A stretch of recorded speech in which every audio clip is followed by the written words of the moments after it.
Call to order, right? You did that, 5:02? Yep. Okay, ready for roll call? Jeff? You guys are really quiet again over there. Storm? Present. Tammy? Present. Brian? Patty? Lisa? Present. Matt? Here. John? Bashaw? Robbie DeMars? He's here. Okay. Craig Dumas? Present. Scott? Eric? Here. John? Here. John, you probably want to call John. Ashley? Here. Pat? Here. Vicky? Here. Adrian? Bruce? Here. Paul? Here. And Dr. Bumbar. So we didn't really hear anybody say here. We did not hear Dr. Bombard either, and she was loud last time. Yeah. There we go. We'll move it closer. You guys are going for a little ride.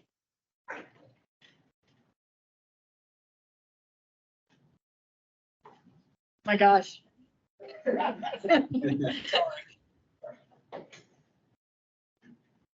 That might help. It's too close. So far, you're louder, so that's good. So are you.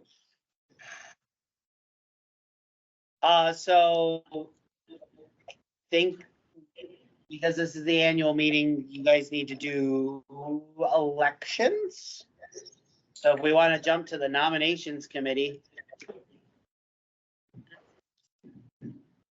I don't think we can do that without officers installed.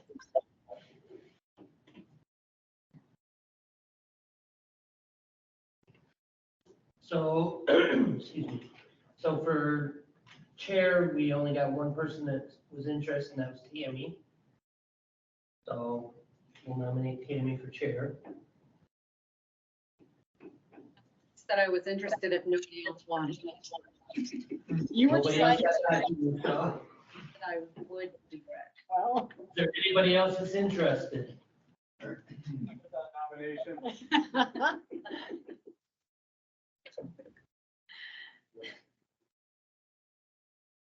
Okay. You want to do them all in one stack or? Did you have any conflict, any people that we really need to do? Do you think we can do them all at once? Well, I don't have anybody for vice chair, so is there anybody Okay. at either location that's interested in vice chair?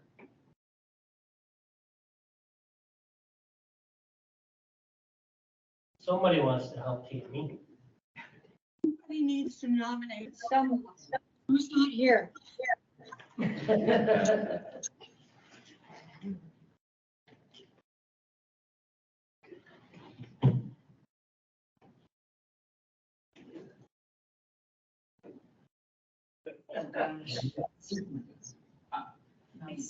Lisa will.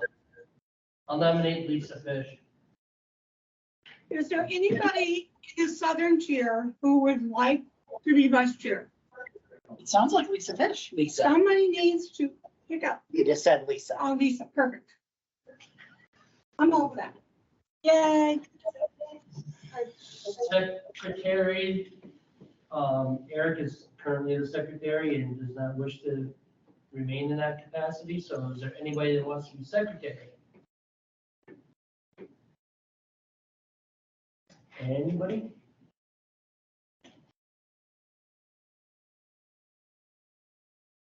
Somebody, please?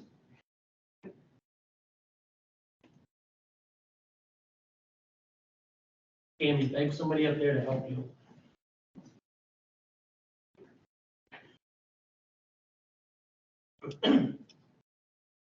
Secretary. I spy. Come on, doesn't somebody want to be secretary? Look at him. He's bursting with it. He's dying. Anybody here? I would have jumped into vice chair. You don't do anything. With one meeting to get her. No?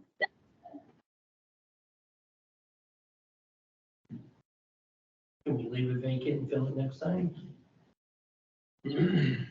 Probably. Ooh, The question was to remain vacant, but is that a? Jamie Schwartz. Somebody texted All me. right, he's not here, that's perfect. Washington County, He's literate, he can do it. Washington County. Amy, Yes. is that a nomination?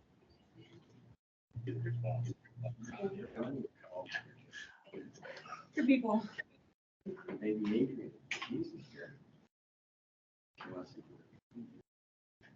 So is that a nomination? So we're going with Jamie Schwartz, is that a nomination?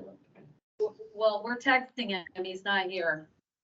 I'm Okay. texting him, telling him he's gonna do it. Well, we need medical director to do that because he's working. We're gonna use that as. Well, they messaged him. Yeah. Treasurer, Storm wishes to stay on as treasurer, so nominate Storm for treasurer. Is there anybody else at either location that would like it? So, Just need a secretary. It's not like you have to do minutes. Sounds like it's official. It's like you have to write an occasional letter. Say no. No.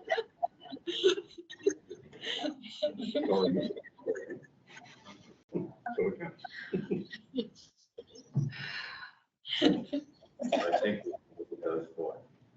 okay.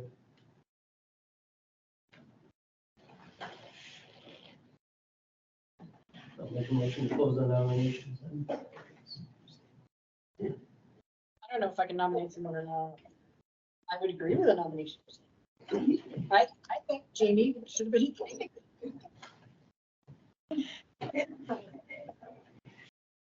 Right? So those four nominations, then the committee is setting forth. The only one that we technically probably shouldn't vote on is your secretary, just because they should at least have the ability to in person say no. I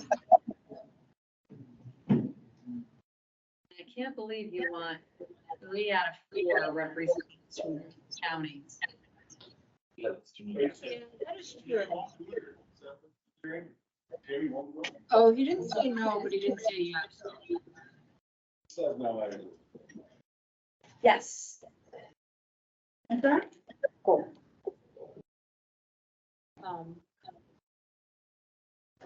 But you make a good point. We should give all the representatives. No, it's not. It's not fair. But Not representatives, but all our like governments.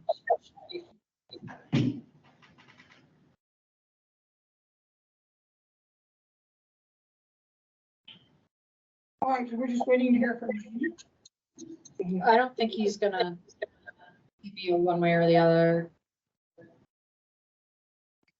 Like, I don't particularly want to do it, but he didn't say no. So. Whatever you guys.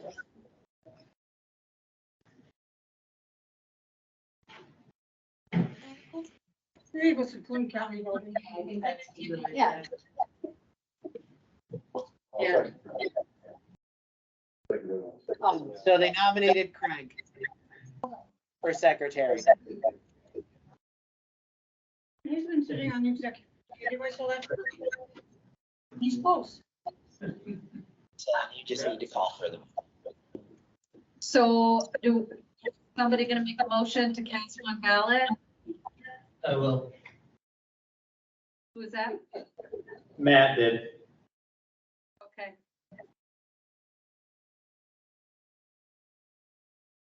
All in favor? Any second. Abstentions? Any declines?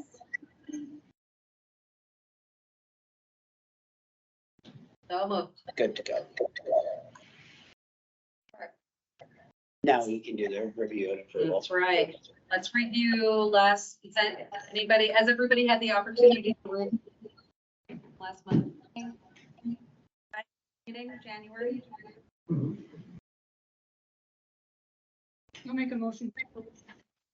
Norm, making a motion. You have a second? I will. Second by Lisa down here. Great. All in favor?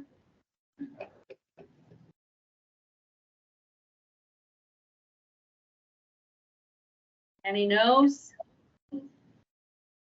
Okay. Right. Everybody's quiet. Holy cow. Welcome to my world. Yeah. Jamie can't get in on the meeting. So I guess I'll do a quick introduction of myself before I do the program agency report. So I am obviously not Ann Smith. My name is Jonathan Cole. I am the now program agency director for Fort Drum Regional Health Planning, covering the North Country region and the Mountain Lakes region. A little bit about my background. I have about 20 years in services, and I have roughly 20 years in municipal management as a background, working in local government and with the state and federal government entities as well. I am a BLS provider. Was a charter member of Indian River Ambulance, which was founded, it was 3 fire department ambulance squads that just didn't want to do it anymore, and we made one consolidated service. So when it comes to consolidation, I also know a fair amount of the joys and headache that it can be all at the same time. So for the program agency, New York State policies that were released. So the BLS iGel pilot program was released 2301. Apparently I'm a little dyslexic today too. The EMS instructor training requirements were put out. The state did a BLS protocol change policy statement. They also did a collaborative protocol change policy statement. They issued a policy statement on the removal of endotracheal tubes at the AEMT level. They did a policy statement regarding oxygen tank compliance, and really it's more than just oxygen tank compliance. It more is in the scope of any of your compressed gas cylinders. If they're on your ambulance and they haven't been hydro tested, or they're out of that hydro test state, they're going to cite you for it. There was some discussion on the North Country side, because we have a lot of agencies that carry nitrous. If that followed suit with the oxygen tanks, and it does, and the state can require you to dump that medication or dump your tanks. So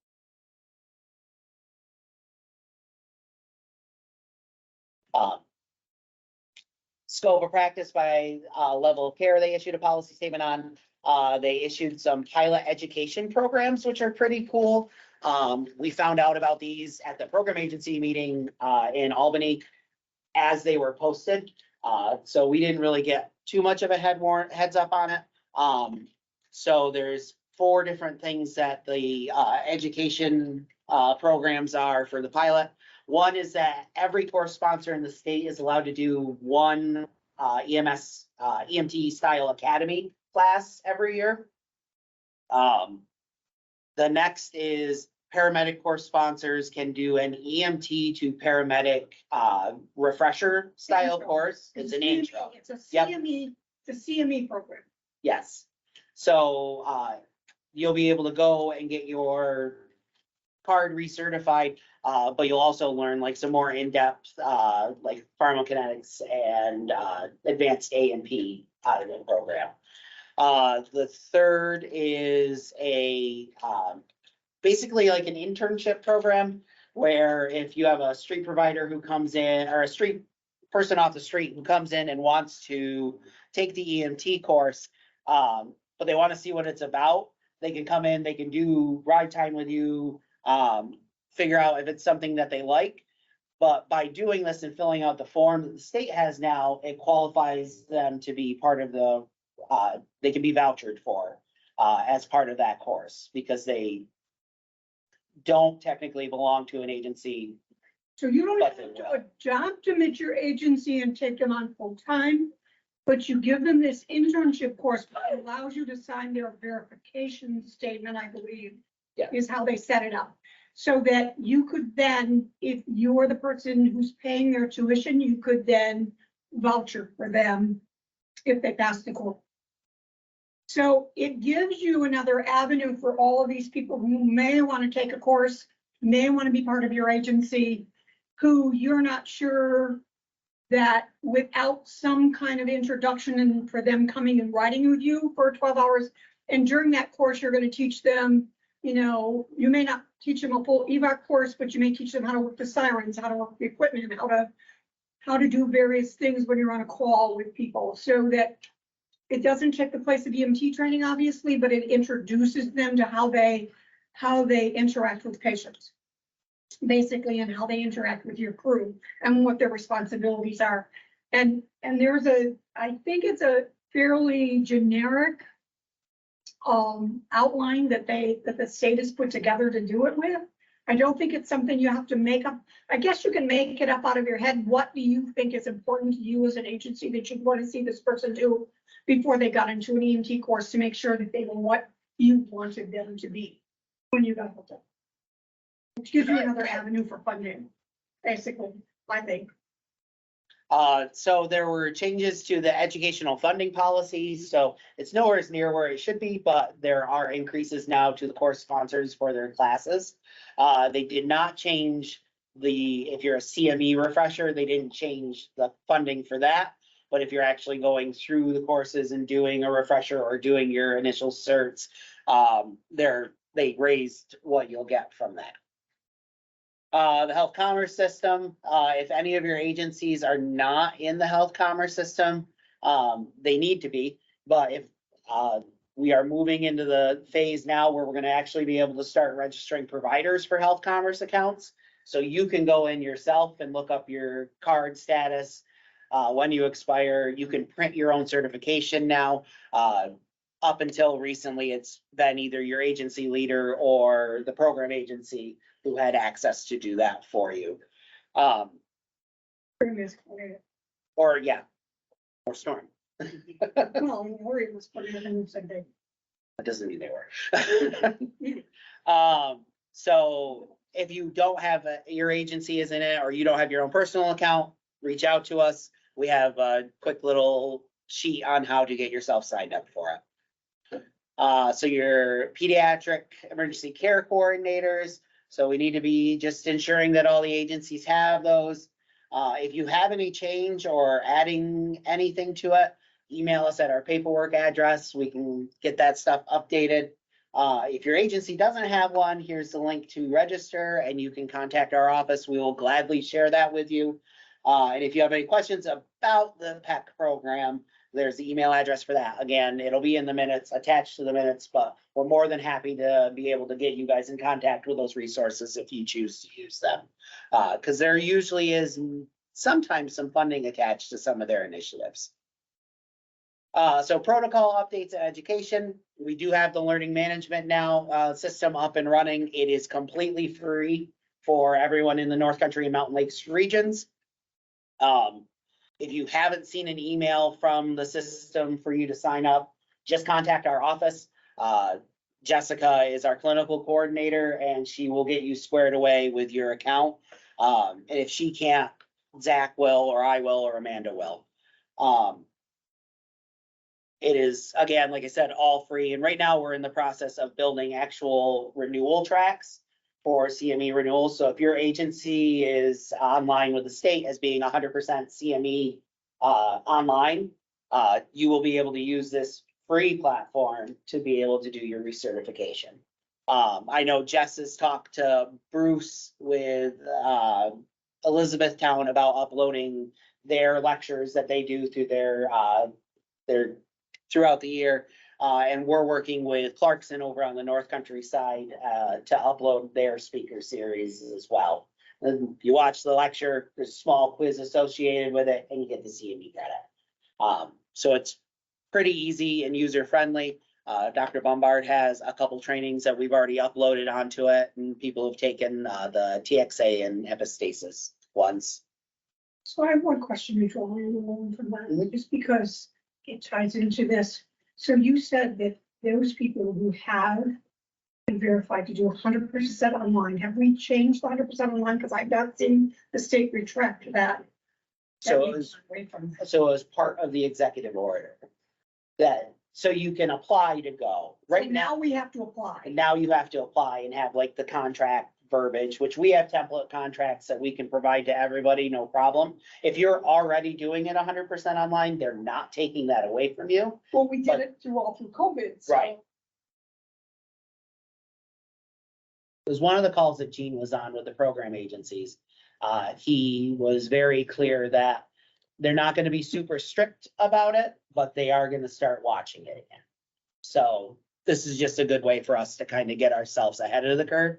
And the really nice thing with the learning management system is, with the program agency buying it, we were able to buy it for both regions at the cost of one region, because technically the program agency only has one region, which just happens to be 2 different REMSCOs. So we were able to get it at a pretty decent discount for the whole area. Regional provider database in our website. If you don't have your providers registered in there, please get them registered in there. If we have stuff that is super time sensitive that we know everybody needs to see right away, it will get posted on our website. It'll go out through our regular listserv, but we will pull from the database all the providers that are registered, and that's how we'll do a mass communication if we need to. So if they're not in there, we can make sure they're getting that communication. And if you need those sites, we're more than happy to provide those to you. So Pad, All right, can I ask a question? I'm sorry. All right, can you hear me? Okay. So again, in regards to the online thing, the online, 100% online CME, how is that related or not related, or whatever term we want to use, to policy statement 22-06, where in step number 5, under section A, it says CME content can be 100% online regardless of if the agency is enrolled in a 100% CME program. well, forgot what I said then. okay, we're all covered. Good, thank you for Yep, that. we're good. So what do you mean? Clarify for me, please. So then if it's in the policy statement, then unless they retract or revise the policy statement, that is the way that it is until they do that. So you should be good 100% CME online then. All right, so that policy has not been retracted or edited or anything, correct? Okay, as far as we know, it hasn't. So then you should be good to go. What number was it? Okay, 22-06. I'm not a fan of it, but it is what it is. All right, thank you. No problem. So pad use reports received from New York State East, Argyle Center School District and Town of Queensberry. We did receive a new application for public access defibrillation from Town of Stony Creek. And then updates from Washington County. We got 3. Adirondack Mountain Club, we received 4 updates, and Queensberry and Town of Queensberry. And then quarterly reports we received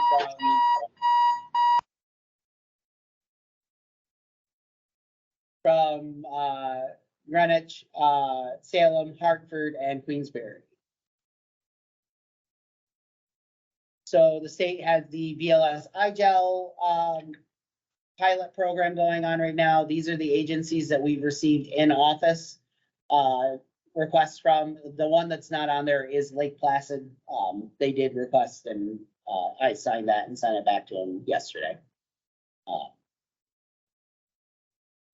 The REMAC approved Indian Lake Rescue in Ticonderoga for BLS 12 lead. And then approved the following agency updates. So Chamberlain EMS, Ellenberg Center, and Ellenberg Depot, their medical director updates. We were notified that Empire Ambulance MD has resigned. Agency renewals were all approved. And the new application for Fort Ann Fire was, their BLSFR was approved. Updates from the prior meeting, these three were all approved for their renewal. And that was a question slide, but I'm just going to stop screen sharing. And do you have any questions for the program agency?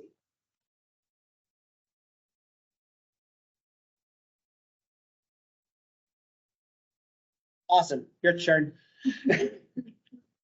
He says gleefully. All right. So, What did I just do? uh-oh. Oh,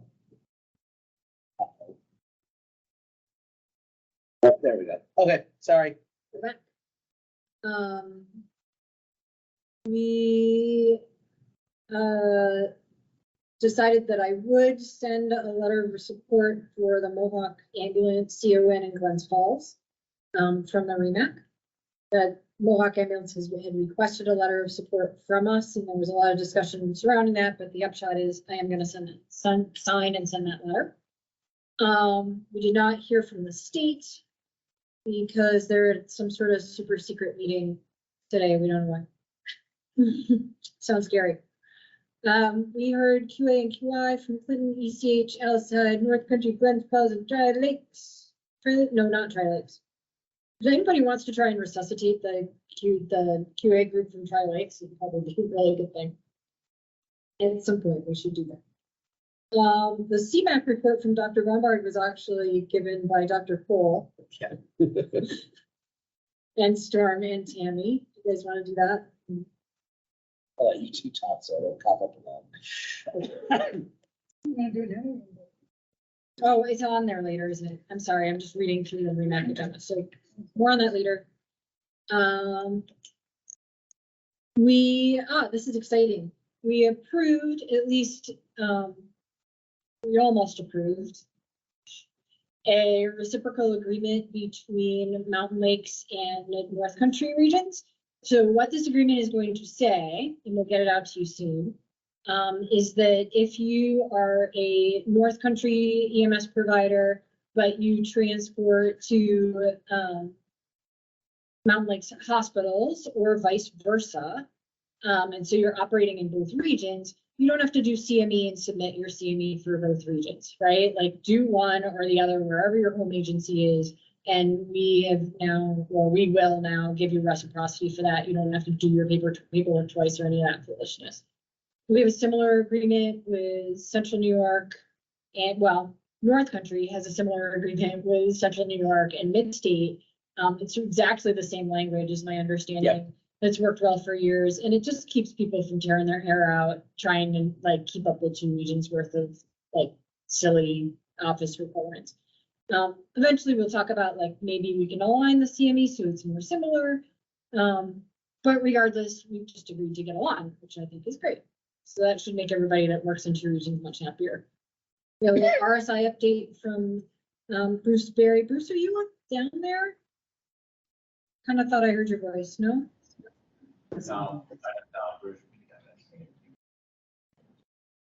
I know he was. Okay, so the RSA update is that there's not a lot of update. Bruce doesn't have feedback from the state as far as approving the CME portion of the show and the insurance portion of the show. But everything else, like we wrote it pre-COVID, right? So we wrote all the forms and all of the, CME and all of the course material and all of that stuff is in the bag sitting in my hard drive. So we're ready whenever that part gets done, we're ready to launch. Obviously, I'll send that stuff all back out to you when the time comes because we revise things over time, right? And a lot of these spaces have changed, so I want your input in buffing it up and making it better before we launch it. It sounds like the state's going to do this eventually, but it's taking the usual, 945 days. So anyway, that's where that's at. Pulsera is coming. Pulsera is coming.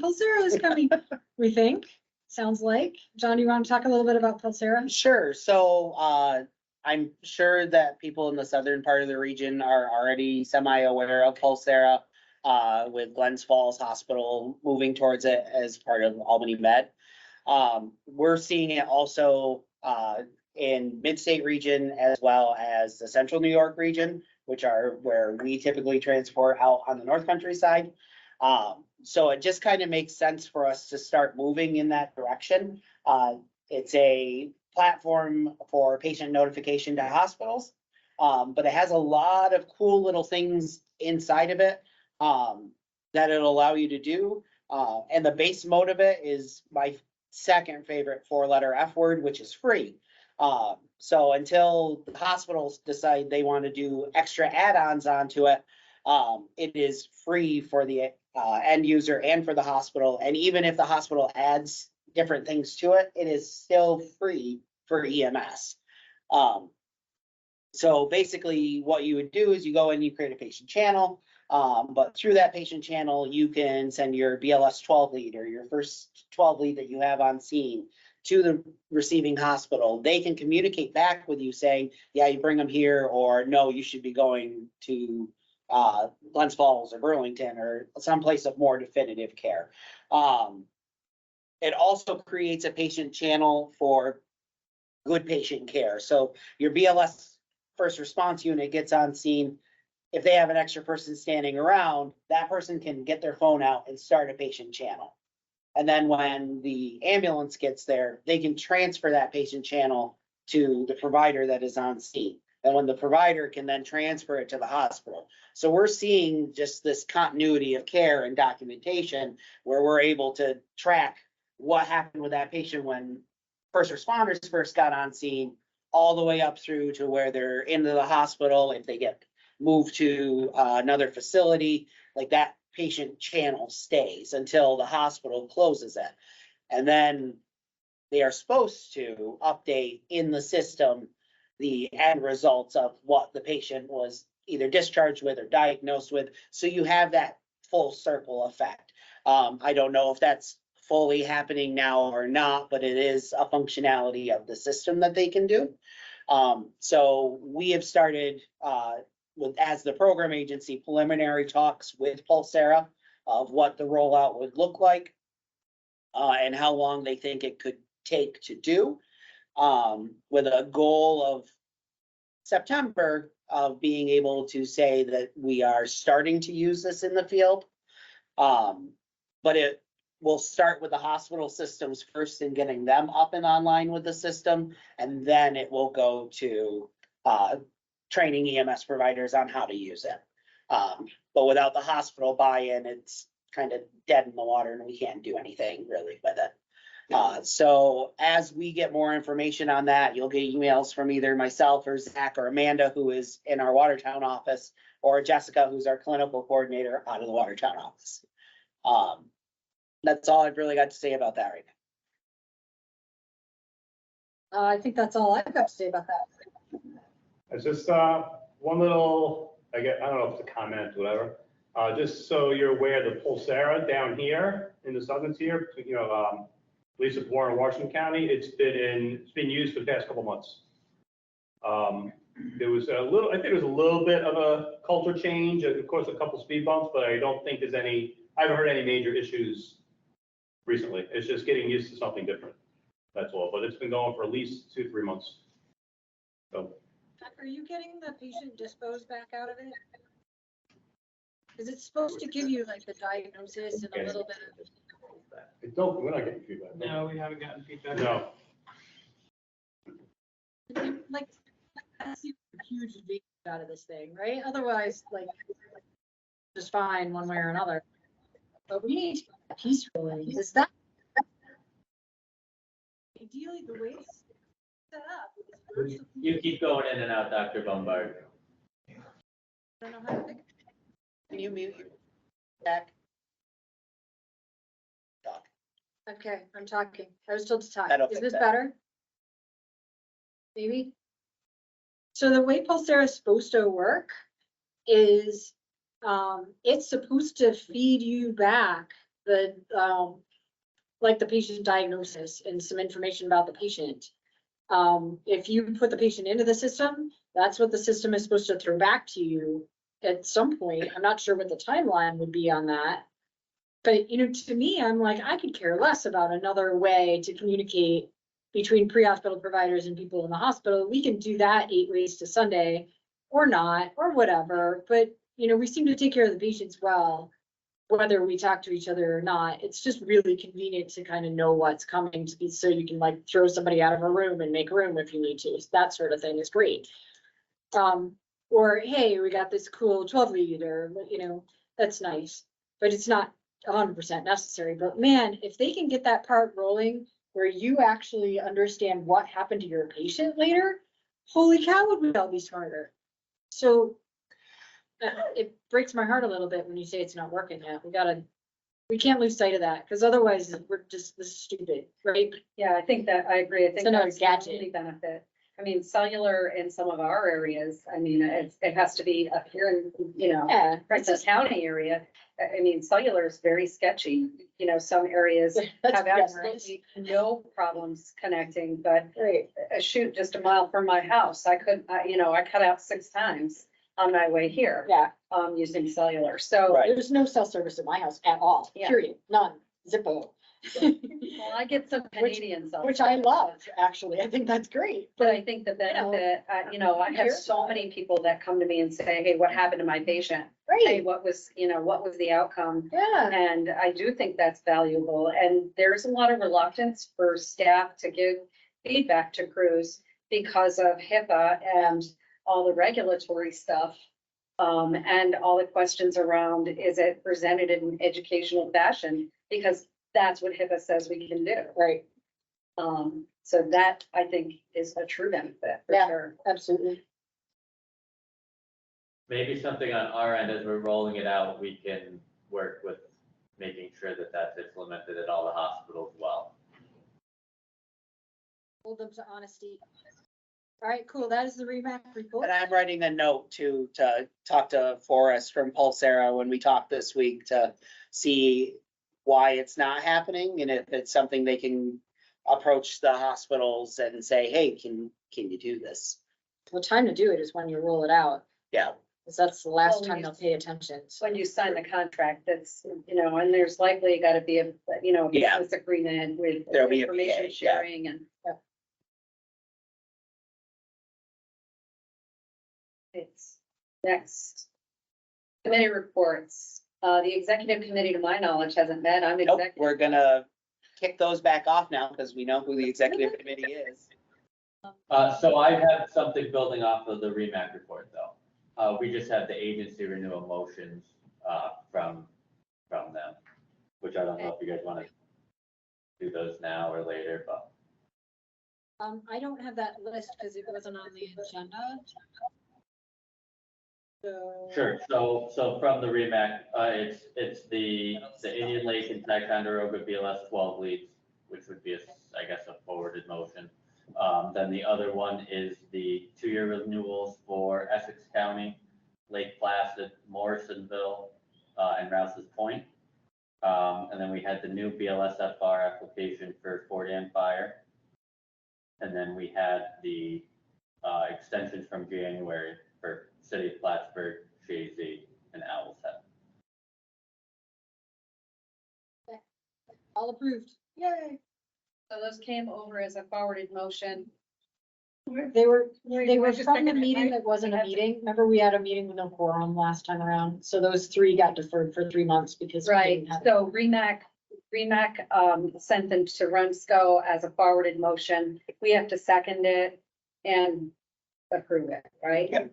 I'll second it. For all of it. For all Okay, of it. second is Storm. Any discussion? All in favor? No, as long as you don't have any abstentions. Somebody No said they had- abstentions? Yep. Oh, okay. Any abstentions? Any nay? Motion passes.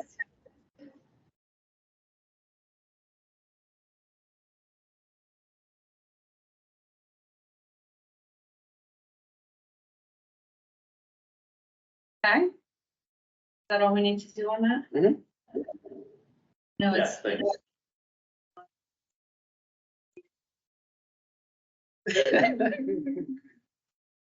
finance, Storm. Okay, so we are in slightly better shape than we were, well, slightly better, not all better. So I have in the main REMSCO account, there's $15,756, which my plan is to pay off the copier lease, so we will not. AT&T, I have a small bill for it, like.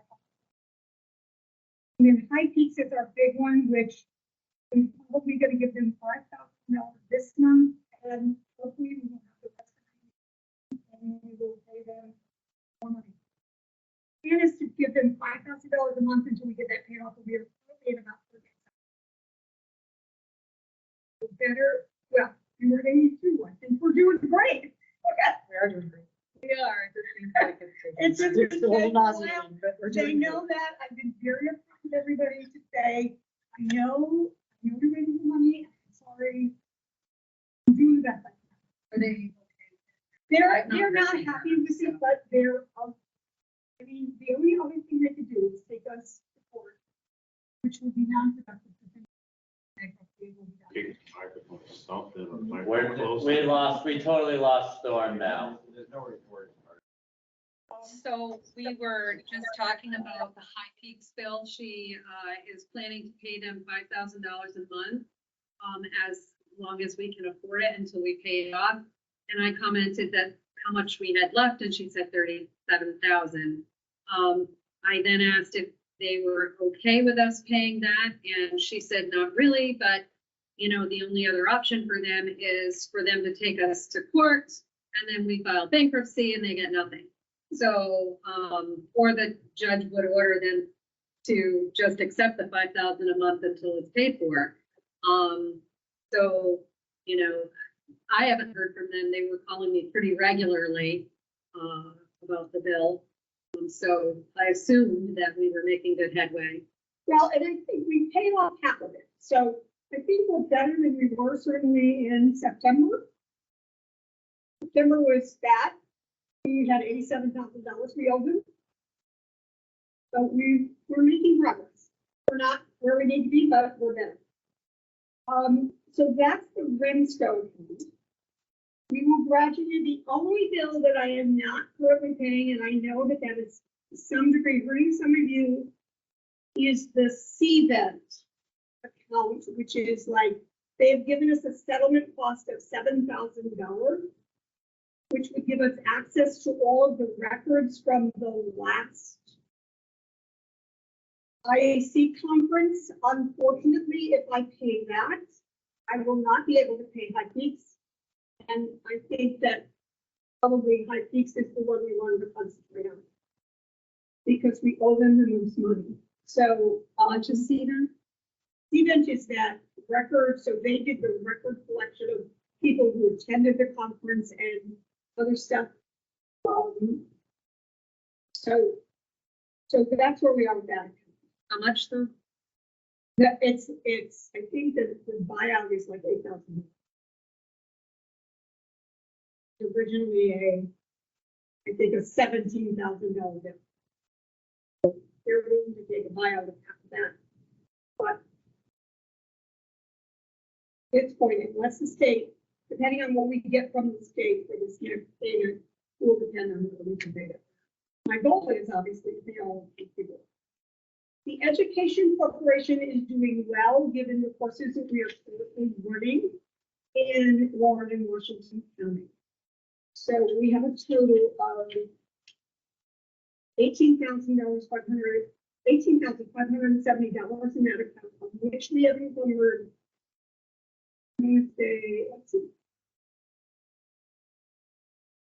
So we are probably encumbered like $6,000 of that money.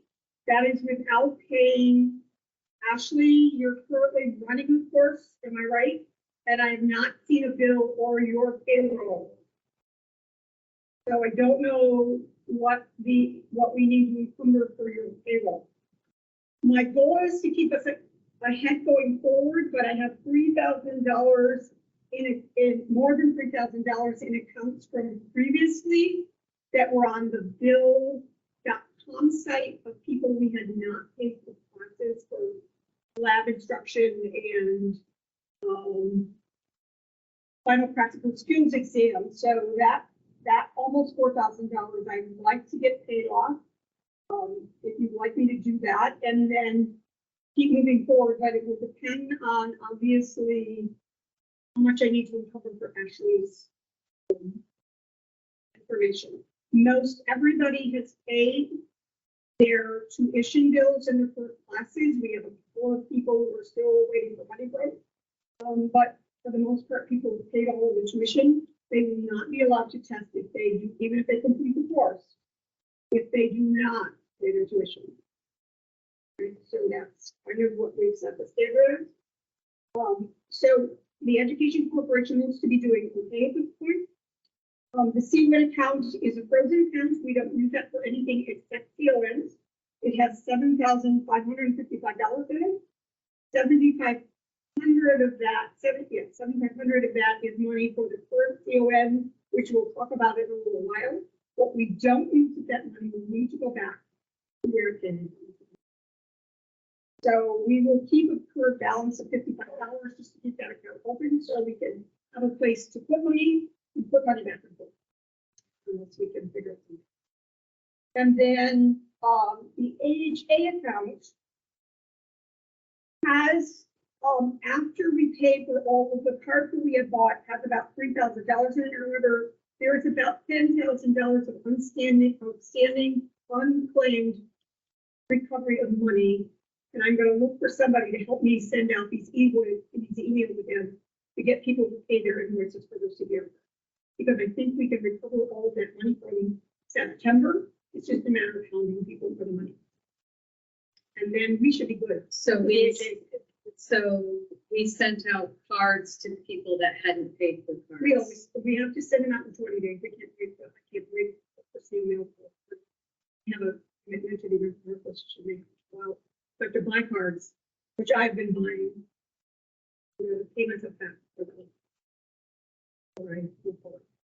And then, but I think that we will be at about $13 when we get all finished, if we can recover all of that. Is there a way for us to build that cost into the course up front so that you're paid at the time that they? The instructors get their money and they send checks when I send them an invoice. They send checks when I send them an invoice until I get the credit card payment stuff set up, which will be quicker, get paid, and we can get a credit card. And I think the instructors would like that, but I have to figure out how I can get it into the right account. I just want it to go to the right account. I don't want it to go to the general account. I don't want to have to transfer money back and forth. We don't want to be chasing people for money. We want to be able to provide. And I think that we're doing better now than we did when I initially started. I think a lot of what we started with was stuff that was, we did the cards because they were so far behind. Now that we've got all of the cards set up, we're getting payments in a much more timely manner. We're having that same issue that we were having, but we have some nursing homes and stuff. So there was issues getting emails into nursing homes because they have secured email address that it takes anybody to do. So we'll work with all of those people. So I am going to be looking for somebody who wants to help me do that. To start building some statements for these people and making sure that we collect this money. I can do it, but it will not be in a timely manner, and I'd like to get it done sooner rather than later, so that we have it on track by June, and that we get a lot of this money inflated by June. Will be my goal. Gives us a month and a week. 5 weeks to get that done. We can get it done. Right. So anybody who'd like to volunteer for that project, feel free. I'll put you on the QuickBooks account and tell you how to do it and tell you how you access it. And that is my report. So better shape than you were, but not super. Thank you, Stuart. Yes, thank you, Stuart. You've done a heroic amount of work. Like, you're saving us. Right, right. She's cleaning it up. I'm cleaning up. We could be a We are actually gonna clean up the QuickBooks account. We have a lot of old stuff and a lot of old accounts that we can't quite sort out what they were. There's duplicate accounts, there's all sorts of extra stuff in them. We're not quite sure whether they just couldn't find it, and so they just put in another account. But we're gonna look at all of the accounts, and Jonathan and I have talked about maybe just kind of archiving all of that stuff and then just starting fresh with just the 3 accounts that we currently run. And then see what we're meaning for before we go to an account, so that we can streamline this process and we will build spots underneath those 4 accounts so that it is much more streamlined than what we currently have. Because if we don't do that, it's going to be cumbersome for anybody who follows me in a year and a half, 2 years, when I'm done. So, yeah. And hang on out. She'll be done when Biden's done. He may be done this year. Wonderful. All right. Anyway, Personnel Committee. Patty. I don't think she's on, right? I don't think we made this Compliance and, Well, we do have a couple, so Essex County has the vacancy for their EMS coordinator position still. So that's an appointed one, so we can't vote on that. However, John Bashaw and Craig Dumas, both of their first terms are up the end of this month. So if they would like to go for their second term, we can vote on them. Also, Robbie DeMars, his second term is up this month. So he'll be on, he can remain on until he's replaced, but it's his 8th year, so he has to at least come off for a year.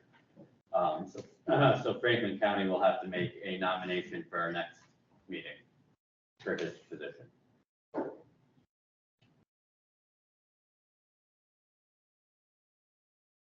any thoughts? It was Craig, and who was the other person? John Bashaw and Craig Dumas, both of their first terms. Both willing to stay on for a second term? Reach out with John. Craig, I know. If I have a choice, I'm certain Craig will. But Yeah. we just got, we talked your second figure now. Okay, fine. That's all right. You can take a year off like me and come back for another 2 years. Do you want me to text him? Year off and then come back another 2 Yeah. years. I think I've been on since 2008, shy of a couple.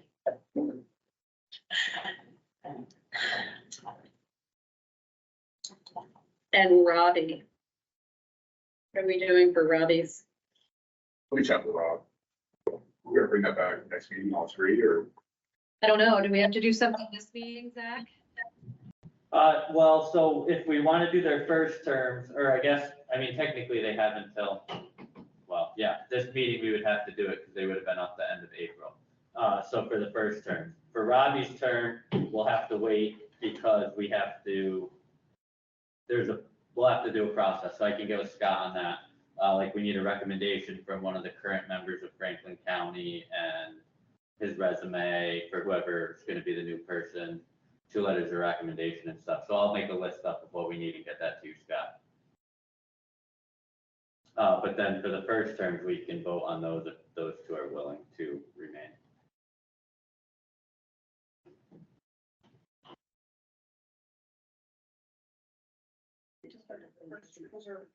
I'll chat with him.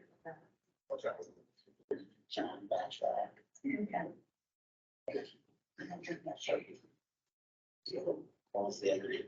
Yeah, Craig Dumas and John Bashaw are finishing 1 term. So we can just extend that. we can, if they're willing to, Craig he's gonna check with, John to see if he's willing. We'll just text you, John, so I don't know if he'll get back to you. We ought to do Okay. Craig because he's a sec. Yeah. Secretary. We can move right forward. We can move Craig forward. Yes. So this has to be a formal vote, right? Zach, Yes, I believe so. and they have to step out of the room, we have to talk about, talk smack and then bring them back. Is that correct? Probably, yeah, that's probably the official way to do it. It's weird because it just, they're extending their terms, it's not like it's a new candidate, but might as well do it officially. Okay, so he's stepping out. You just gave us the princess wave. It's on its way out the door. There you go. Okay, so does anybody have any questions or concerns?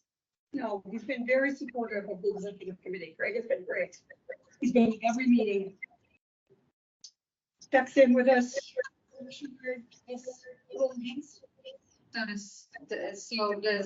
Do we vote in this private meeting or do we? We just vote. We might as well vote, yeah, keep the vote private, just in case somebody does want to say no, he doesn't necessarily know who it would be. So I guess if he's still out of your room, are you guys good to vote here? We're good here to vote, you're good there. Do we have to declare conflicts before we vote?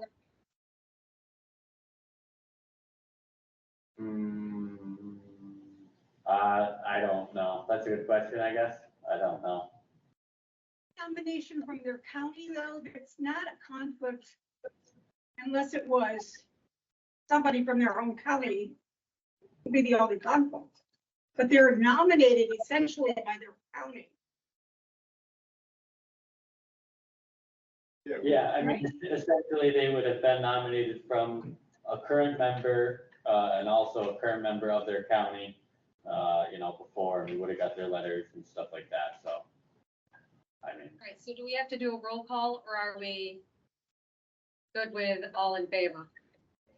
I think we can just do all in favor. Okay, are there any abstentions? Any nays? All in favor? Motion carried. Okay. Okay. Bring him back in. He keeps his job as what, secretary.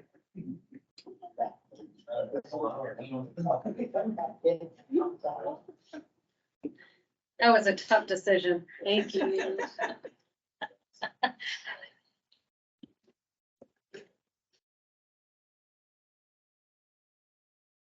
All right.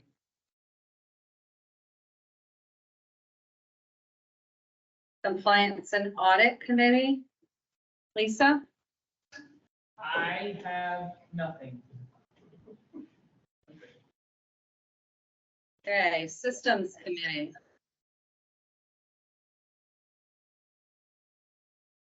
Who is Systems Committee?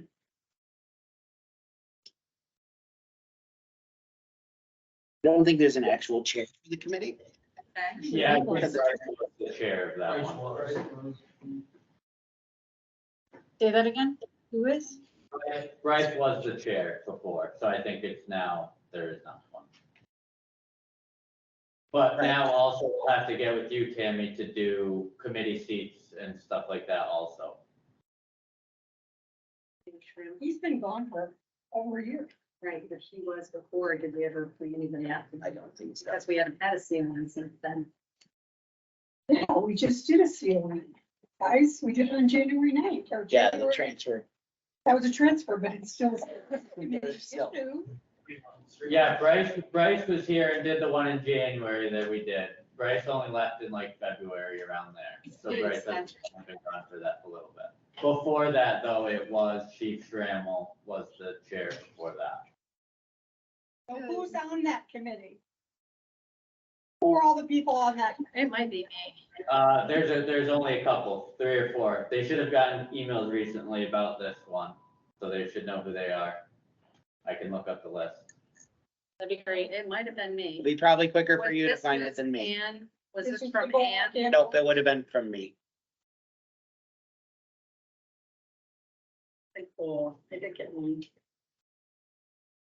Redacted seal and expansion application for Parkland. I think I responded to this, didn't No, the only response I think I got back was from Paul. It is, I've looked at it, it is complete, but I can't be the one who deems it complete. It has to come from the systems committee. So systems committee is Tammy, Robbie, Lisa, and Paul, and the chair was Bryce, so that's vacant. I did see that email.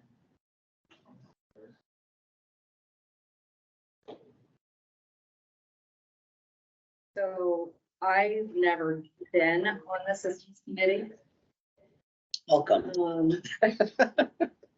I know I reviewed the January, a bunch of other people. Sorry.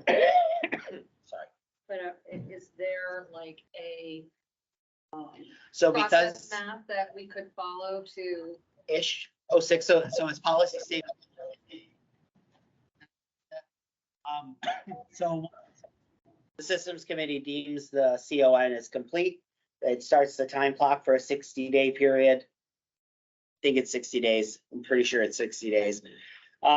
Where we have to, because it is an expansion, we have to set up a public hearing and have a public hearing officer for it. And then after that is done, we have to set up the meeting to vote, and that's all in that 60-day time frame.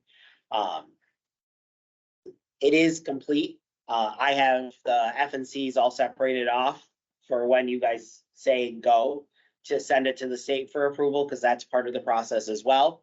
And then we just need to be on top of getting the public hearing scheduled. It would obviously have to be down in the Queensberry, Glens Falls area, because that's the area that they're looking to take. And get a public hearing officer signed up or online for it, which that gets paid for out of the funds that they put down in their deposit. So what has to happen at this meeting?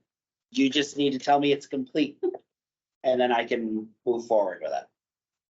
And if we don't do it at this meeting because we haven't, You need to have Done a it? meeting and let Jonathan know when it's done. and Yeah. once we do it, does it have to come back to No.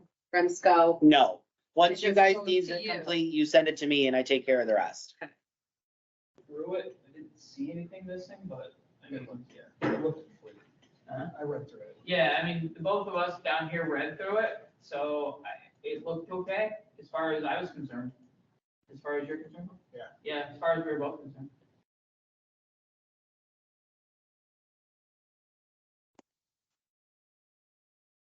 Through the email, I didn't read through the CON. I don't have, I only have the 2 emails from you, and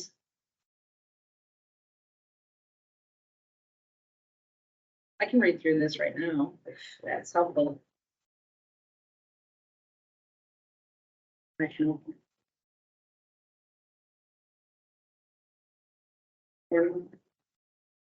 It's gonna take a bit. Yeah, I can't open it anyway on my phone. That's fine, and even if you guys just email discuss it, Okay. it doesn't have to be a formal meeting. As long as you all email me back saying it's done, I can. I will read through it tonight, and then I will email you guys, and we can all send our yays to Jonathan. Is that helpful? Works down here. So Paul, Lisa, what's? And we need to appoint one person from- that is not represented, it's not, we're not representing Essex County, we're representing Essex County. So,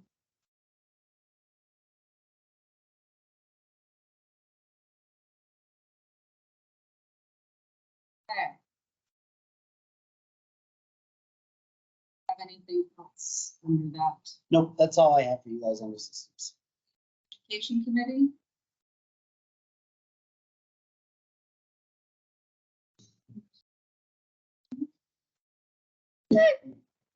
Awards committee?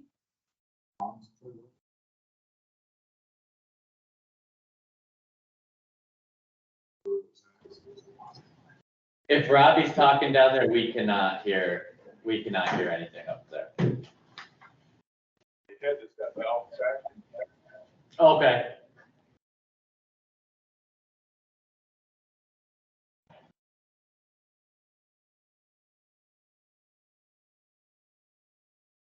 We're still not getting anything.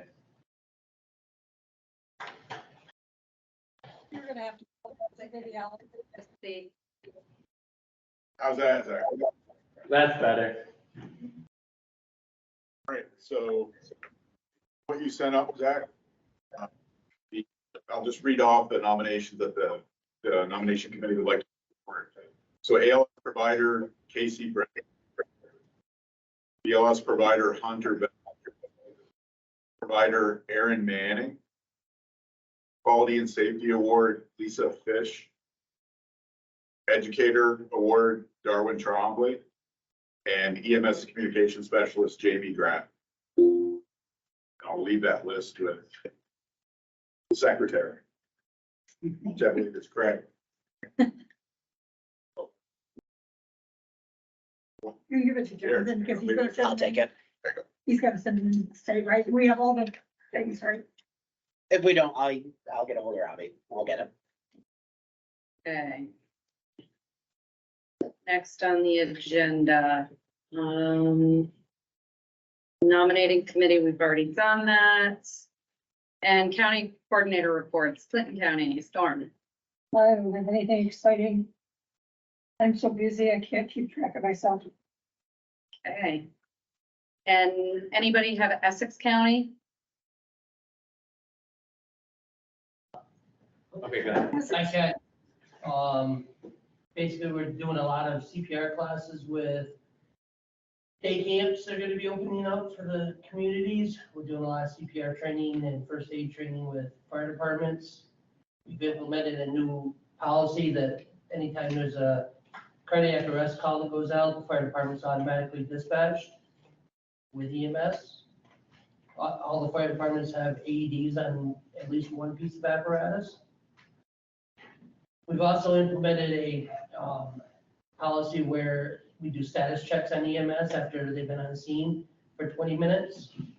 And we haven't heard from them as a safety thing. And we have a lot of events coming up with Ironman and Lake Placid Marathon and the Wilmington Bike Race and a bunch of stuff, so. That's about it. Okay. Franklin County, Just real quick, we've had a pretty good turnout for training. Actually had a really good turnout for training this year. Our staffing levels have stabilized a little bit. Still a lot more work to do, but most of our agencies are in a position where staffing is not as much of a concern as it was a year ago or 2 years ago. So we try to keep the momentum up with the training, and hopefully we'll be in an even better spot for you. That's really nice to hear. Right, really. People actually looking for work. that's great. That's a first. Yeah. Okay. Warren County, No report.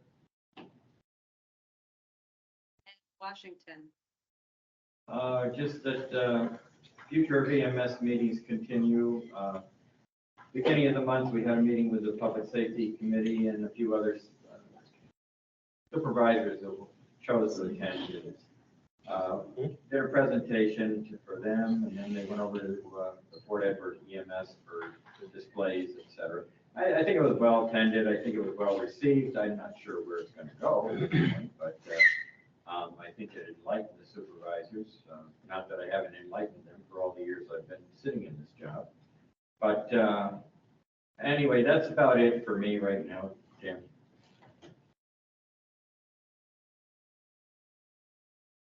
Okay, DOH. So I did hear back from Mary Ramos. She said the only thing she has is to make sure that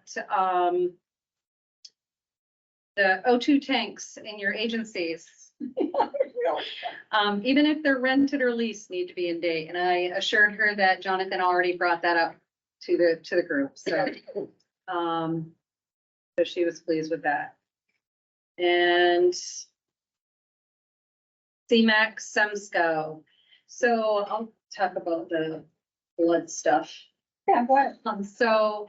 At CMAC, SEMSCO, and at the State Trauma Advisory Committee, there was a lot of discussion about the Stop the Bleed project and the Stop the Bleed kits that contain the quick clot or impregnated gauze.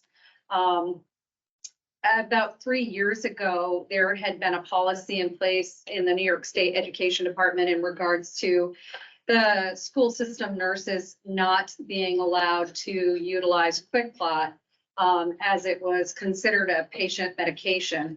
So the STAC members lobbied and met at length with the state education department, and they had removed that from their recommendation. And then it reared its ugly head again at a more recent state ed release stating that nurses were not allowed to administer or use impregnated gauze or quick clot on students because they considered it a medication. And if they were to use it, they would have to have a patient-specific order from the child's provider for its use, such as administering ibuprofen, Tylenol, antibiotics, any medication. And that nurses would be or could be subject to penalties or could lose their license if they were to bypass the rule. So all three committees, the CMAC, SEMSCO, and the state trauma, felt that this was ridiculous. The FDA classifies quick clot as a medical device, and Dr. Daly referenced it as equal to that of a tampon. That's Michael. And nurses freely give out tampons in schools without fear of repercussions. And that they needed to rectify this as soon as possible. So they are on a mission to meet and educate state ed and get this ruling overturned. I do know that STAC made a motion to send a letter of support for nurses to be able to use and administer quick clot and stop the bleed. As we know, it's proven to help save lives. So stay tuned. But at this point, the regulation is that nurses are not allowed to use it, which is absolutely crazy. You can buy it online. Students can buy it from Amazon and carry it in their backpacks and apply it to their friend sitting next to them that's bleeding to death, but a nurse who's trained can't. So that was a big topic of discussion. One of the other topics that they struggled with or had a lot of discussion about is the ability for ground ambulances to store, carry, administer, and continue blood transfusions and blood products. Air ambulances, as we all know, were allowed a regulation was passed about 1.5 years ago to allow air ambulances to administer blood products, but that did not include ground ambulances. The only way currently that ground ambulances can administer is if they go through the state lab system process, which is labor intensive. And really most agencies haven't done it. There are a few, I believe. Saranac Lake just did theirs, Saranac Lake. and I'm pretty sure that the president of that agency like dropped 6 months off of her life trying to get that stupid thing through. Yeah, God bless her. Yeah, it's a crazy process. And there was a lot of discussion as to why it just went through for air ambulances and didn't include ground, which is where most patients are transported. And I mean, the final outcome really is where the money is. Air has a lot more lobbying ability than our ground ambulances do. They're hoping that there's a bill, I think I put it in the REMAC chat, but I think it's S6226 or 6262.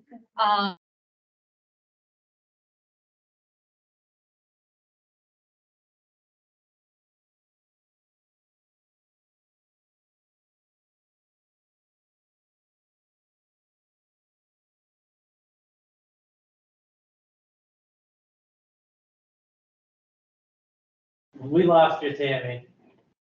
Your whole screen froze, actually.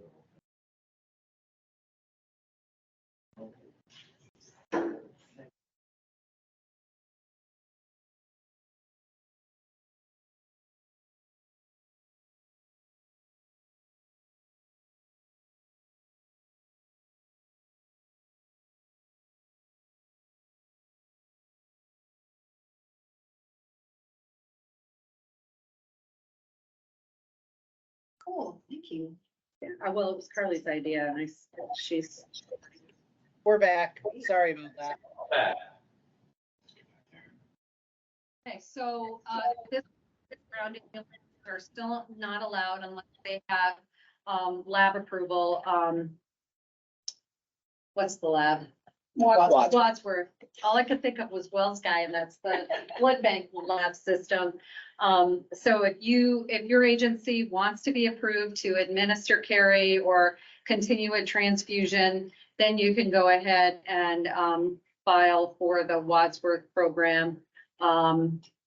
It may take you as long as it will take us to get this bill through, at the state level. They're hoping by September. And they're hoping that they could tag on to the air ambulance legislation that passed quite some time ago, in order to streamline that and maybe just change the terminology from air ambulance to include transport methods, leaving it more generic so that whatever method you're, transporting that patient into your facility or pre-hospital can be utilized. In the meantime, if anybody wants the info for the Saranac person's, or if you want her contact info, please get a hold of me and I will throw her right onto that bus because I'm sure she'd be glad to help me. She's awesome. Her name's Julie Harjung. She's a retired ranger and she's a go-getter. So I'm sure she would be happy to share her stuff if somebody's interested in getting this done in the, within our generation. Yeah, and if anybody wants to write their legislative people, the bill is S6226. It's been presented to the New York State Senate, and it's currently in committee. The other regulation that was enacted back in 2021 is the S40485A, and that's the one that allows the air ambulances to carry, store, and transport all blood and blood products.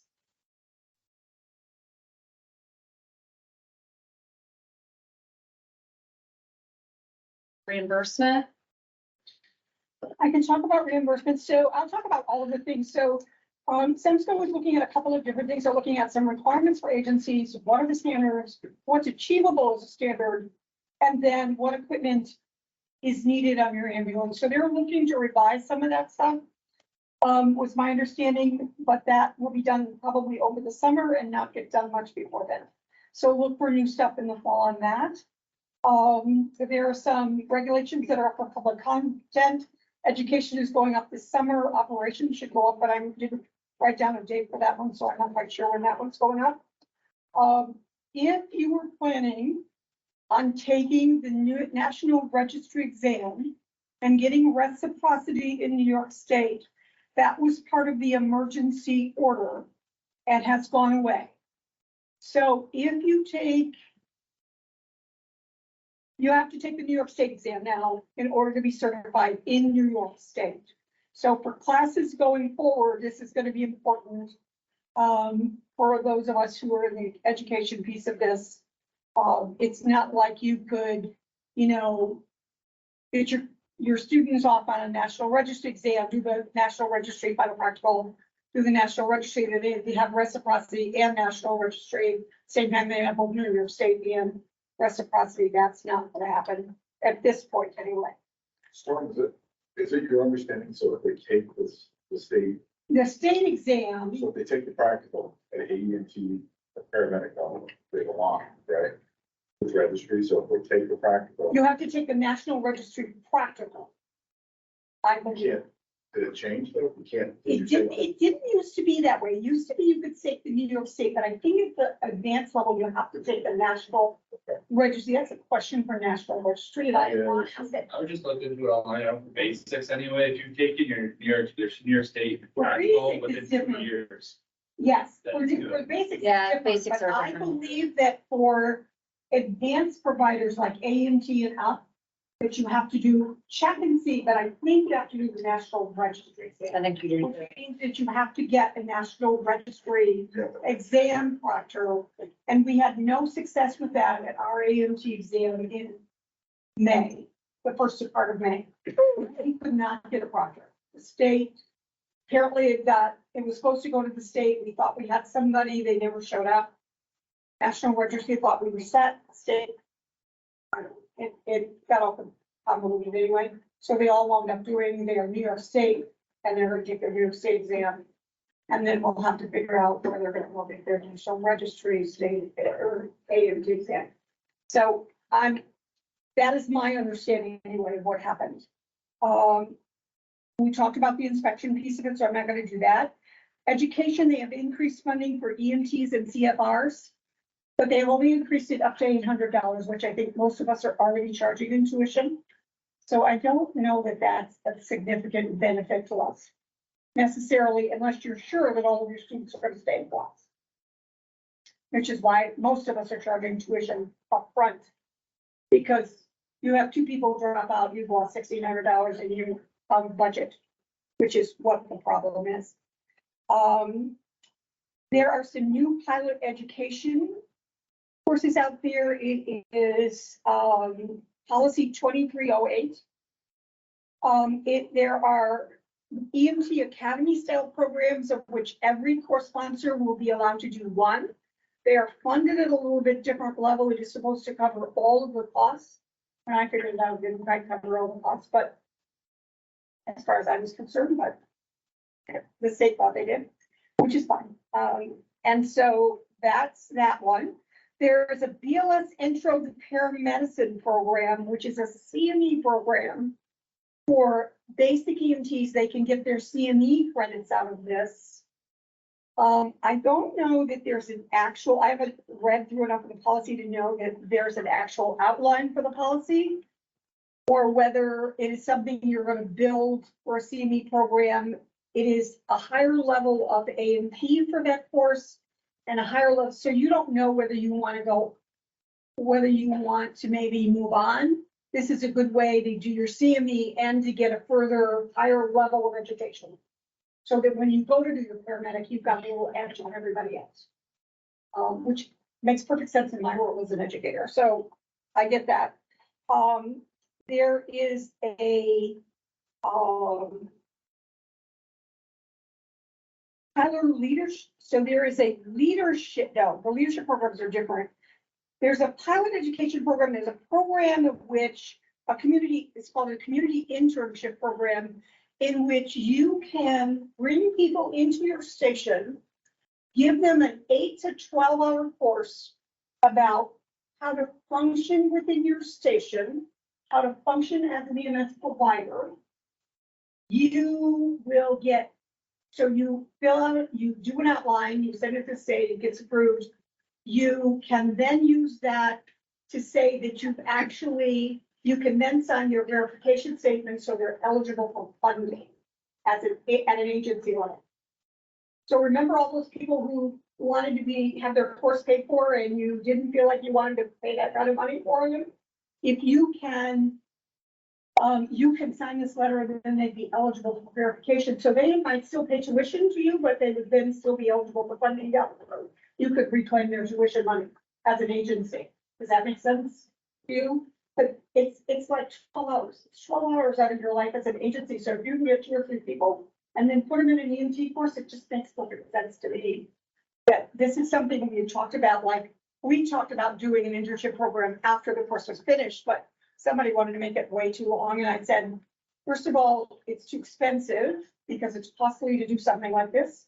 And, you know, that means agencies are gonna pay, and who's gonna teach it, and how much do you want to teach them? And I actually made people sit down and say, what do you want to teach in this? They didn't tell me, so I gave up.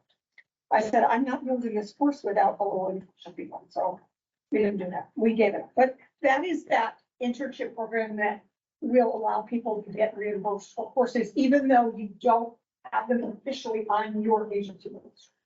Okay, you just have to give a list of them. And say you've given them that certificate, and you're good. Okay, we talked about the new scope of practice for EMS providers. It's out there. Take a look at it. I think that I didn't really look at it closely, but I think the only thing that really changed was that intubation went away for AMGs. All right, and then funding, of course, has increased, but not very well. So there is new funding increase in reimbursement for ambulance transports for Medicaid patients. So if you're transporting a Medicaid patient, you will get increased funding. Your billing company should be well aware of this, I would think, by now, because most of you are not billing your own services, right? And it would be my guess that you've all got a billing agency. So it is a jump. I don't know what you got before, but as I will say, really, It's like a 40% increase. yeah, At each level. so So it's a significant increase for New York State Medicaid. It's not where it needs to be yet, but it's definitely better reimbursement than Yeah. we've ever seen. You know, for the Medicaid population. because it hasn't. Has just blossomed. Yeah. In our remote areas. Well, and it's going to continue to blossom because we clearly do not have services, and we have a lot more indigent people than we ever had before, homeless people, everybody. So that is going to be important for everybody. So make sure that your billing agency is aware of that.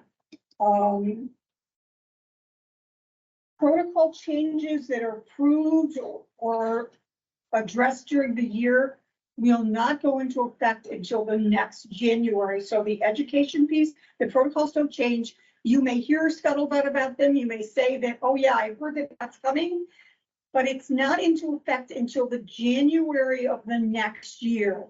So every January, they will update protocols and give us the education we need to be able to manage those protocols. Or you may get education early, but the protocol itself will not go into effect until January of the following year. All right. There was some discussion about the chem packs and where are we with these, and we haven't exercised them or done anything with them in forever. So if anybody's got chem pack stuff at your hospital or your agency, how you deploy those, that's an exercise that needs to occur. If it hasn't occurred recently, we probably should do one of those again, and I'll have to talk to the Yeah, the hospital. state is gonna start requiring routine drills. Right. And documentation of drills. I think they said what, one every 3 years? I think so. Yeah, That sounds right. which isn't very long.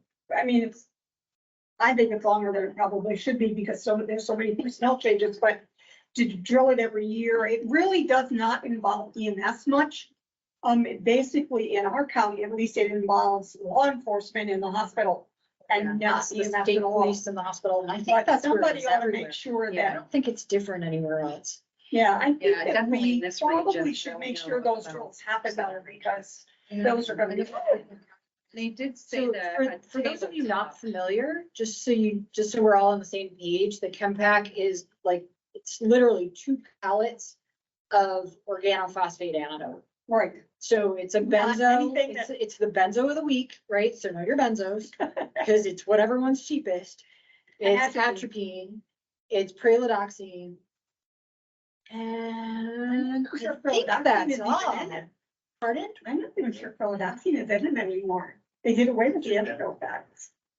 No, I mean, the actual Mark 1 kids or the Yeah, the Mick Mark 1 Mark kids are 1 gone, kids are so- gone, but these are all individual vials, and I think 2-pan's still in it. But I'm not in charge of the chem pack.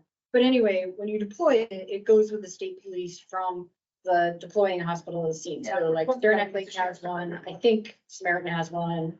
We have one at CDPH. There must be one. Is there one at Glens Falls? Does anybody know down there? Glens Falls Hospital? Yeah, there is one. Oh, Great. okay. Thanks, Jack.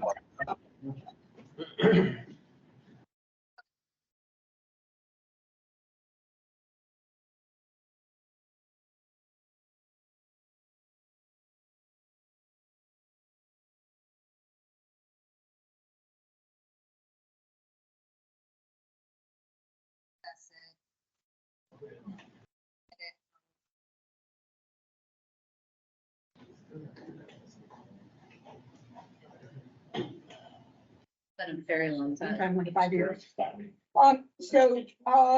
looking at the medication policy because of all our difficulty in getting medications, and they're gonna try and update it. It'll probably be by class though, not by specific drug, which is always a treat. So we'll look for more information on that. It'll probably take them the summer to do it. And then some. And then some. EMS for children, the grant is approved for the next 3 years. If you are looking for pediatric education, reach out to Amy Eisenhower. She will be able to field some of that money maybe to you to get you some pediatric education in your region or in your area. If you've got PEC coordinators, make sure they reach out to her and set up a training day for her. She'll come, she'll arrange for people to come for you, whatever, or she'll pay for it, maybe, who knows, I'm not sure how she works that, but I think it's worth reaching out to her to do that. That's my plan anyway, People County. Apparently mental health diversion is becoming a problem in the state, which is the other problem area we're down dealing with, because we don't have enough mental health beds and everybody has an issue. So I don't know whether that will ever get resolved, but there are a bunch of people looking at it. The iGel project has 95 registered agencies, some in our region. Training is being completed and then they will start collecting data. I will think it will take them at least a year to get enough data to be able to say this is going to be a go. But hopefully within a year, we will be able to start using iGels in the field. We asked REMAC to change that as an acceptable device for our advanced providers because it's not specifically listed as an alternative airway. And I think that's all I have from REMAC, from REMSCO. I think that's enough. Okay. All right, old business. Anybody have any old business? Actually, I can add to this, the CMAC real quick. So there was discussion at Med Standards and CMAC about credentialing of providers in the region. And it was really probably the only part that was actually like heated. And the state is trying to say that the REMACs do not have the ability or the authority to credential providers in their respective regions, where the program agencies and the Med Standard Committee and now the CMAC have all said, yes, we do. We have a right to know who's operating in our region and Have a right to know who's operating under their license. and who, yeah, as a medical director, like they have a right to know who's operating under their license. And for the North Country side, because we have a system medical director, Dr. Delaney deserves to know who she's got to deal with. The state tried saying no, and quoting a bunch of legal stuff, and one of the docs from New York City, REMSCO, pretty much told them, we don't care what your opinion is, this is what we're doing and we're moving it forward.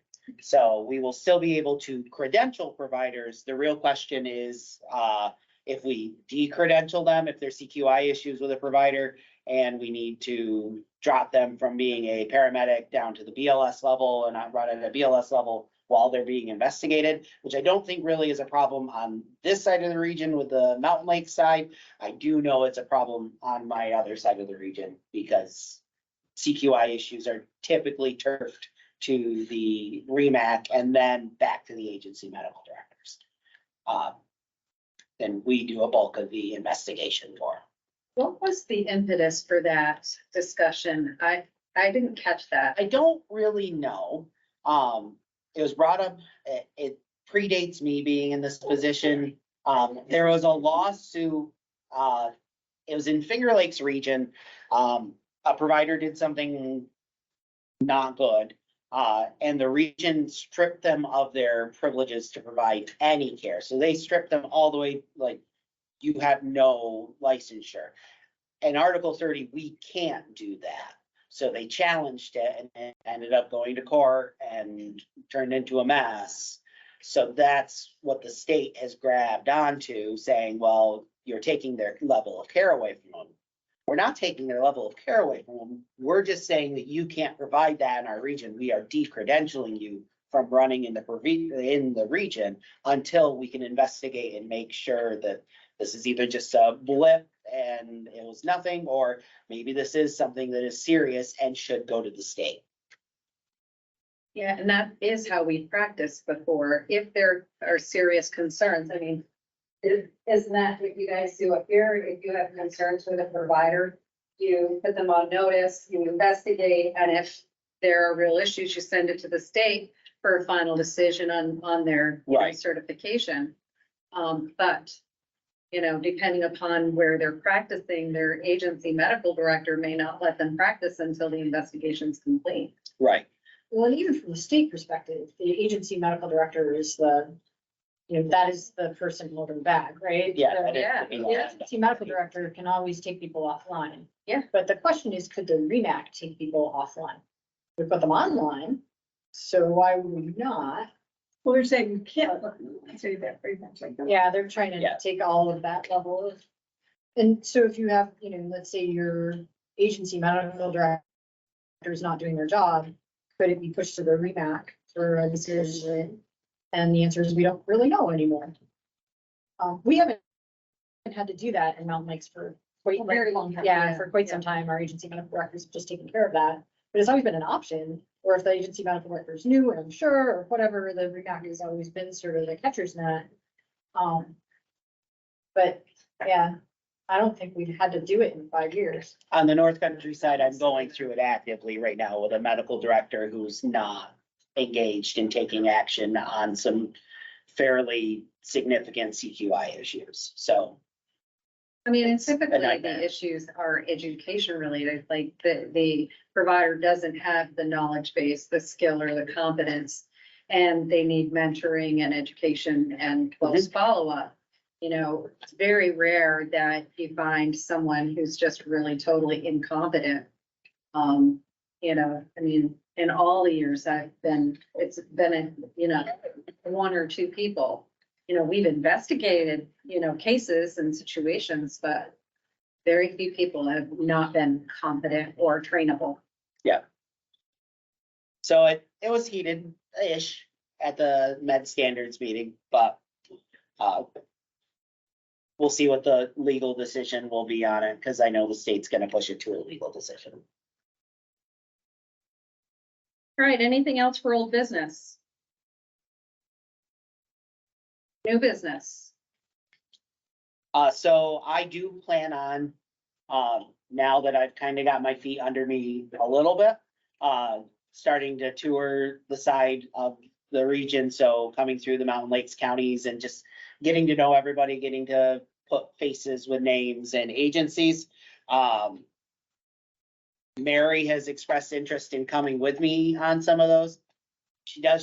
If she doesn't, she doesn't.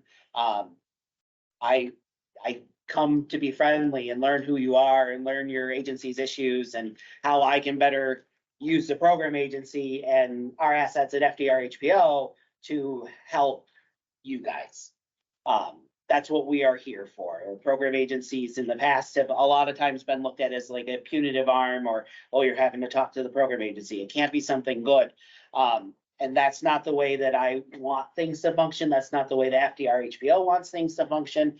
We are here to help. We are here to support, and we're not the government. So when we say I'm the government and I'm here to support, you don't have to worry about that. We really are here to help and to make sure that your agencies are doing the best that they can. So please feel free to contact us at the office. You all know Zach.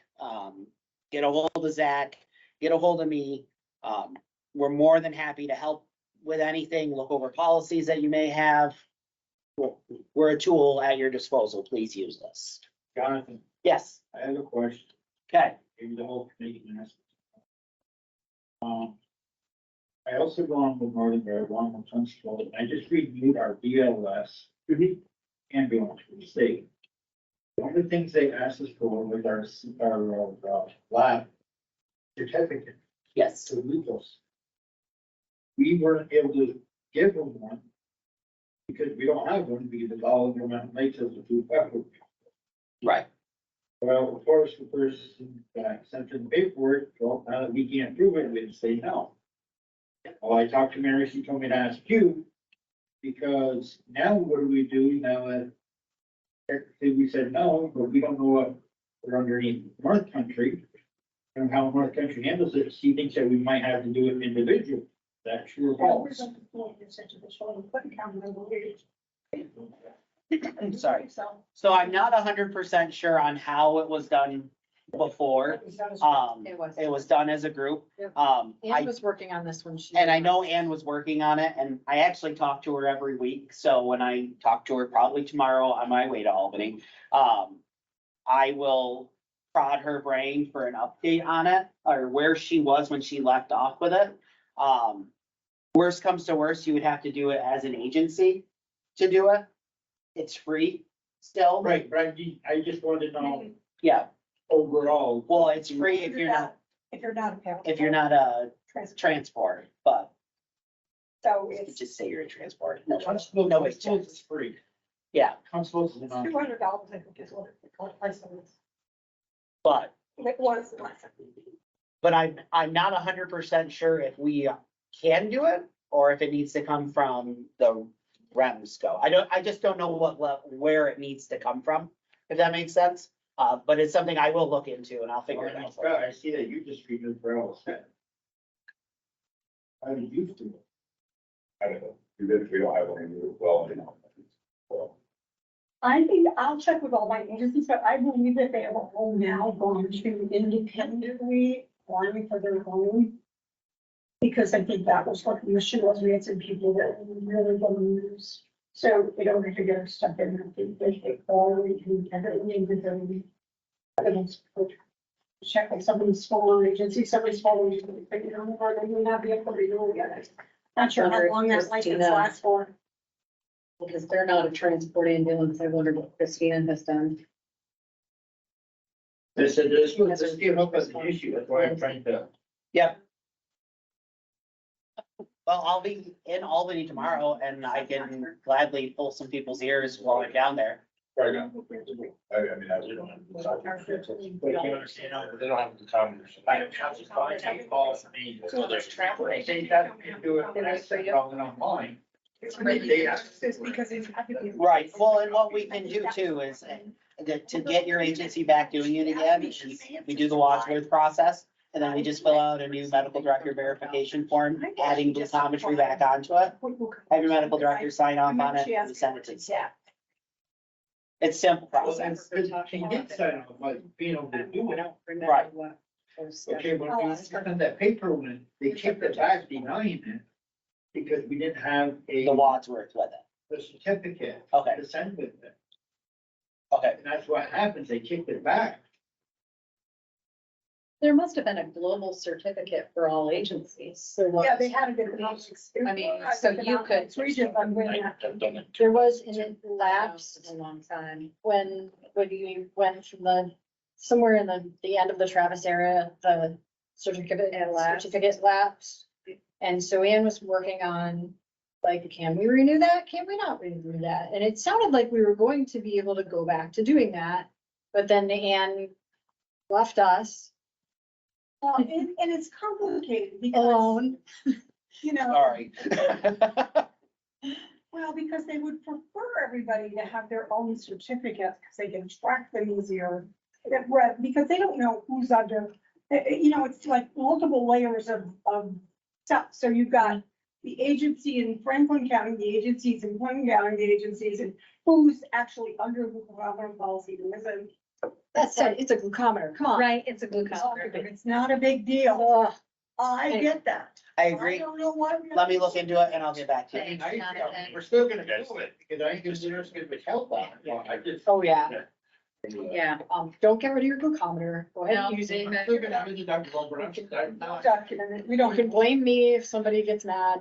And when John figures this out. We used the patients. So it'll be fine. I guess it's just something I want back. Yeah, And mine, I read it back. sorry. Yeah, especially in my day, we Let's didn't stick have. our finger in the test strip container again. That'd be fun. It's just. I'm sorry, just a clarification, nasal spray for diabetic eye. Is that acceptable in our region? Yes, that just got, we just approved that. Right. So I thought. News flash. Yes. So, So you guys will, And send the updates. and guys will get this really soon. You'll get this very soon, Really, because we really found what the issue was. Yeah, great question. So because of the shortage of medications and everything, working with Dr. Bombard and Dr. Delaney respectively, we were able to approach the state about going to alternative medications. But in the process, Mid-State had actually gone for a different style of glucagon, which can be administered nasally. So it's in the memo that will be going out. We just have to attach the training for the other alternative drugs. Also, because of the shortage of albuterol, we are going to be approving in the region the use of Zopanex as an alternative for, especially for your BLS providers. It was a little bit of an argument with some people because they didn't feel it was cost effective, but BLS providers don't have the ability to give duonabs. They're supposed to have a beautiful back in May anyway. Well, it's always it's great to have a backup plan, right? Yeah. It's the next word. It's a good backup plan. And it's how the complaints that have come into me have been very like, first was Guilfoyle, which is our biggest agency over on that side. And then Oh my God. like a week and a half ago, I got a message from one of our smallest agencies going, we can't order this. What do we do? I got phone calls from